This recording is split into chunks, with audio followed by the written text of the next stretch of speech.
Kapag gusto mong mag-alaga ng isang reptile, ang pet na ito ang isa sa unang nire-rekomenda dahil sa kanilang friendly temperament.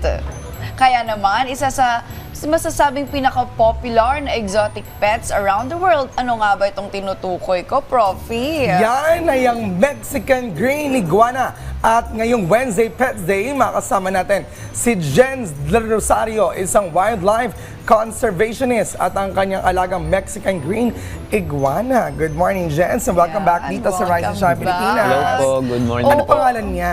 Siya po si Jack. Jack. Dalawa po kasi sila. Yung isa po, yung pair niya, si Jill, Jack and Jill. Akala ko si Rose. Hindi naman. Hindi naman po. Ano ba yung characteristic nitong Mexican iguana or ni Jack as a pet? Paano yung behavior niya? Ang characteristics po niya, or yung behavior niya, pag hatchling pa po, is talagang malikot po. So, kailangan niyo po ng time para pag lumaki siya, yan, ganyan na po siya Ilan taon na ka-behave. ba siya? 4 years old po. 4 na. years So, old. 4 years na siya din with you. Opo. Gano'ng katagal yung lifespan na isang gantong pet?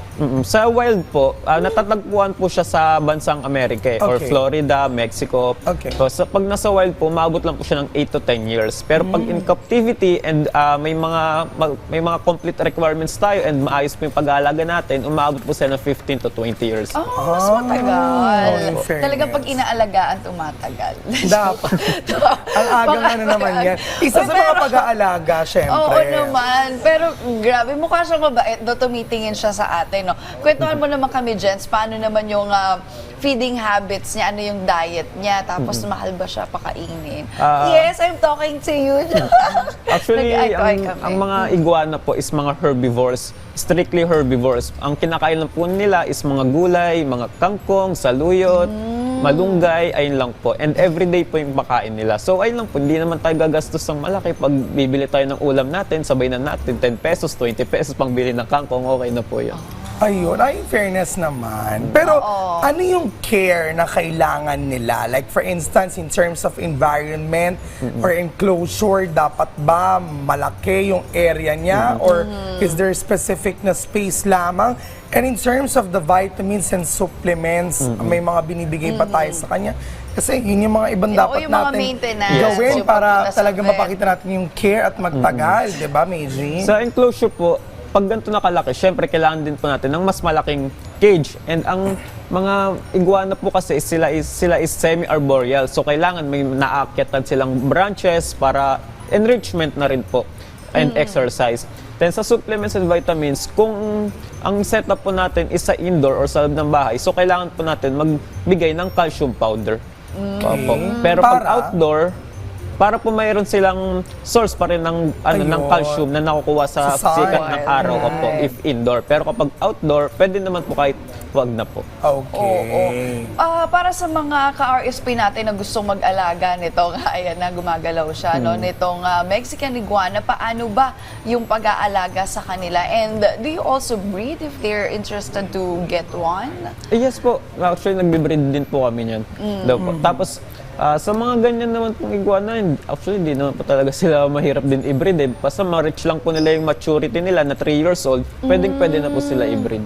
Okay. Ano mapapayo mo sa mga gusto rin mag-alaga nitong Mexican Green Opo, Iguana? syempre, do your research po muna kasi ang mga Mexican iguana, hindi po talaga sila pang beginner friendly. Kasi po, matutulis yung kuko nila and pag di natin nabigyan ng time and commitment, is pwede po tayong makagat. And nangahampas po din sila ng buntot minsan pag hindi po Masakit. sila sanay. Yes, masakit din po. Tapos Pero meron pa sa'yo- silang parang spike in the middle. Pero popular po sila sa exotic hobby kasi Ay, gusto po niya hindi bumaba. naman sila ganun kamahal. Pero yun nga po, hindi sila pang beginner po din. Pero malambing ba yan? May chance na malambing Oo siya? po. Ganyan, Talaga? ganyan Tinatabi po siya. mo minsan matulog sa'yo? Ay, hindi naman po. Hindi naman. Parang gusto ko siyang itabi sa akin para Ay, tingnan mo naman yung tail niya, parang aabot Oo sa nga. atin. Parang hindi ko na, parang ayoko na, wag na lang pala. Nag-exhibition niya siya, in fairness sa ating mga ka-RSP talaga naman. Anong trip niya ngayon? Ba't ganyan siya?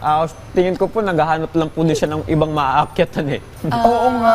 Ayan, sa Christmas Tinitignan niyo yung TV. O sige, sirain niyo yung TV namin. Go, yung Christmas for tree daw free. gusto niyang akyatan. Siya ang magiging star this morning. Deserve. Oo. Alright, lastly na lang, Jens, social media accounts, sa kanila pwedeng i-follow and then makita pa nila yung other alaga mo, mga Kung pets. gusto niyo po makita yung iba kong pets and syempre magkaroon po tayo ng dagdag kaalaman about wildlife, visitahin niyo lang po yung Facebook page ko po na Jens Wildlife and yung Instagram ko din po na Jens Wildlife. Yun lang.